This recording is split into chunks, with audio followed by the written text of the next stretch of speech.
How did a small tribe from Central Asia establish a vast empire spanning 3 continents, only to eventually disappear in the annals of history? At its peak, the Ottoman Empire's territory stretched across most of the Middle East, North Africa, and Eastern Europe. It began as an insignificant regional power in northwestern Anatolia, later embarking on a remarkable period of territorial expansion. Concurrently, it developed rapidly in its political, social, and economic systems, creating one of the world's most diverse and prosperous empires. But what ultimately became of this once powerful state? And how did it shape modern-day Turkey? To fully understand the establishment of the Ottoman Empire, one must first grasp the background of the Turkic people's migration from East Asia. Originally an Asian people, the Turks gradually migrated westward from East Asia, traversing the vast Eurasian steppe. By the 7th century AD, they reached the area around the Alay Mountains near what are now the borders of Russia, Kazakhstan, and Mongolia. Over the following centuries, they continued migrating south and west, with some eventually adopting a semi-nomadic lifestyle around the Caspian and Aral seas. One of the main Turkic tribes that settled there was the Oghuz tribe. However, in the late 10th century, a chieftain named Seljuk from one of this tribe's many clans decided to break away from the main tribe and establish his own dynasty. In the decades following the new millennium, Seljuk and his descendants laid the foundations of the Seljuk Empire by expanding into Persia. Heavily influenced by Persian language and culture, they not only adopted Persian culture but also converted to Islam. By the 1060s, the Seljuks had advanced to the borders of the Byzantine Empire in western Anatolia. Sporadic conflicts between the two states eventually escalated into the Byzantine-Seljuk Wars. At the Battle of Manzikert in 1071, the Seljuks dealt a crushing blow to the Byzantine army. This victory allowed them to gain control over the Near East and penetrate deeper into what is now Turkey. Over the next 2 centuries, the Seljuk Empire gradually declined and fragmented into multiple smaller Turkic states. Yet, the Turks maintained significant influence in Anatolia. The most notable among these was the Sultanate of Rum. However, by the early 14th century, the Sultanate of Rum also declined and fragmented, forming even smaller principalities known as Anatolian beyliks. It was from among these tribes in northwestern Turkey that a warlord emerged, who would become the founder of the later Ottoman Empire. Although historical records about his life and rule are unreliable and sparse, he is still considered the originator of the dynasty that bears his name. For about a century after Osman's rule, they focused on conquering the remnants of the Byzantine Empire. This empire, which once ruled over much of the eastern Mediterranean, was reduced by the 14th century to southern parts of the Balkan Peninsula, mainland Greece, the Greek islands, and a small territory in Turkey. The Byzantine capital was Constantinople, the most fortified city of the Middle Ages, which withstood countless sieges for centuries. The Ottoman capture of the city of Nicaea in 1331 was a significant step in Ottoman expansion. In 1369, Adrianople, located just 200 kilometers from Constantinople near the present-day borders of Greece, Bulgaria, and Turkey, also fell to the Ottomans and briefly served as their capital. Subsequently, the Ottomans conquered Serbia and Bulgaria. In the early 15th century, the Ottoman Empire experienced a brief period of internal turmoil. But in 1451, Mehmed II ascended the Ottoman throne again, determined to conquer Constantinople once and for all. In early April 1453, he besieged the city. After 7 weeks of fierce fighting, the walls were breached, and Ottoman forces poured into the city. Symbolically, the last Byzantine emperor was Constantine XI, sharing the name of Constantine I, the city's founder over 1,000 years earlier, for whom Constantinople was named. On May 29, 1453, Constantine XI died in battle, and the city was completely occupied by the Ottomans. Constantinople then became the capital of the burgeoning Ottoman Empire. To mark their conquest, the Ottomans converted the Hagia Sophia, built over 900 years earlier by Emperor Justinian, into a mosque, soon adding 4 minarets at its corners. The conquest of the Byzantine Empire and the fall of Constantinople were just the beginning of the Ottoman rise. Over the following centuries, the Ottomans expanded and conquered in the eastern Mediterranean, the Middle East, North Africa, the Balkans, and the Black Sea region. In the early 1460s, Mehmed II quickly conquered the Morea in Greece, the Empire of Trebizond in northern Turkey, and Bosnia in the Balkans. By his death in 1481, the Ottoman realm had expanded into southern and eastern Turkey, conquered Albania, and sent expeditions to the Crimean Peninsula in the mid-1470s. establishing Ottoman influence on the northern Black Sea coast. His successor, Bayezid II, was also a formidable ruler during his 30-year reign, by competing for regional hegemony with the Egyptian Mamluks and achieving victory. He incorporated new territories in Syria and the Levant into the empire. Additionally, between 1499 and 1503, he waged war against the Republic of Venice, which controlled many islands and trade routes, consolidating Ottoman control over the Aegean Sea. His successor, Selim is also noteworthy. Although he ruled for only 8 years from 1512 to 1520, he conquered almost all of North Africa. In 1517, his army defeated the Mamluks at the Battle of Rydania, bringing most of Egypt and Libya under Ottoman rule. In 1519, Hayreddin Barbarossa, who ruled much of Algeria and Tunisia, agreed to become an Ottoman vassal. Perhaps the most famous Ottoman sultan was Suleiman the Magnificent, whose reign marked the peak of imperial expansion, ruling for half a century from 1520 to 1566. Under his governance, the Ottoman Empire rose to become one of the world's foremost powers. He completed the conquest of most of the Balkans, leading his army to the gates of Vienna. His siege of Vienna in 1529 was unsuccessful. In 1522, he captured Rhodes from the Knights of St. John. In 1551, he captured Tripoli in North Africa and extended influence into the Arabian Peninsula and Iraq. By the end of his reign, the Ottoman Empire stretched from Hungary and the northern Black Sea coast in the north to Egypt and Oman in the south, and from Algeria in the west to the Caspian Sea coast in the east. The success of Ottoman expansion was largely due to its elite military, which integrated well-trained infantry, cavalry, and artillery in a balanced force unmatched at its peak. The elite among them were the Janissaries. These soldiers were child slaves taken from Christian regions in Anatolia and Europe, forced to convert to Islam, and then enlisted into the Ottoman army. They underwent strict discipline and professional training, becoming a highly effective fighting force. With this advantageous position in the early 16th century, the Ottomans consolidated their power and engaged in wars with Christian Europe over the next 2 centuries. In the early phase of this multi-front conflict, the Ottoman Empire primarily vied for control of the Mediterranean with Spain, the dominant power in the region at the time. Spain controlled southern Italy and many Italian islands and led Christian coalitions attempting to curb the expansion of the Muslim Ottomans. For decades, war raged between the Turks and the Spanish, culminating in 2 major battles in 1565 and 1571.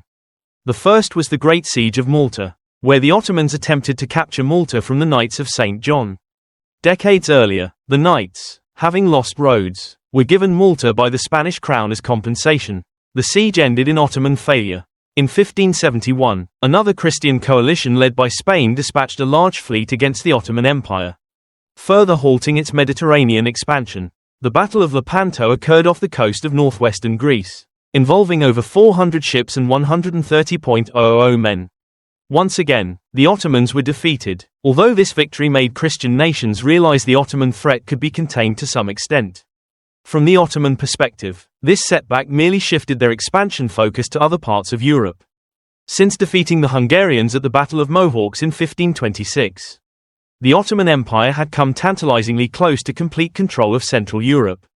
The only obstacle was Vienna, the Austrian capital on the Danube. Despite their failed siege of Vienna in 1529 under Grand Vizier Ibrahim Pasha, a new siege was launched in 1683. The Ottoman Empire deployed over 150,000 troops but ultimately failed to capture the city. On September 12, relief forces of the Christian Holy League, led by Polish King John III Sobieski, arrived. In history's largest cavalry charge, 18,000 horsemen stormed the Ottoman camp, routing the Ottoman army. The defeat at Vienna became a turning point in Ottoman expansion into Europe. Thereafter, they never gained new territory on the European continent. From the late 17th to early 18th century, the Ottoman Empire began to gradually stagnate, entering a period of relative decline. This was largely due to the laxity of the sultans during this period, who increasingly adopted a laissez-faire attitude toward imperial governance. Previously, within the Ottoman governance system centered on the Topkapi Palace in Constantinople, sultans were typically actively involved in state affairs, especially during the 15th and early 16th centuries. However, as generations passed, day-to-day decision-making fell increasingly into the hands of the Grand Vizier and a small group of officials and administrators, while the sultans spent much of their time in the harem and gardens. The Ottoman governance system was largely decentralized. Provinces paid taxes to maintain the large military. But regions also enjoyed considerable autonomy under local rulers and governors. It was also a tolerant empire. While converting to Islam helped people advance socially, it was not compulsory. Christians and followers of other religions were accepted within the Ottoman Empire. It even became a major refuge for European Jews facing persecution and expulsion in countries like Spain. As early as 1519, cities like Thessaloniki became centers of early modern religious cosmopolitanism, with 54% of its population being Jewish at that time. The Ottoman Empire was initially very wealthy, with extensive trade networks extending from distant India and China via the Silk Road to Constantinople, Alexandria in Egypt, and cities in the Levant like Antioch and Damascus. However, as the world's economic center shifted from the Mediterranean to the Atlantic, large ocean-going vessels carrying goods from the Americas and the Far East effectively bypassed the Ottoman Empire, reducing European reliance on overland trade routes passing through its territories. These routes thus gradually became obsolete. With economic stagnation and imperial decline, the Ottoman Empire began to lag behind its European rivals, who were undergoing the scientific revolution and benefiting from rapid technological advancements across fields. From the 18th century onward, the Ottoman position was no longer seen as a threat but rather as a weakness to be exploited. Lands they had conquered over centuries now seemed ripe for reclamation. Particularly, Russia and Austria began to take the offensive against the Ottomans, seizing Ottoman territories on the northern Black Sea coast, the Caucasus, and the Balkans. Meanwhile, in North Africa, local governors began seeking greater independence.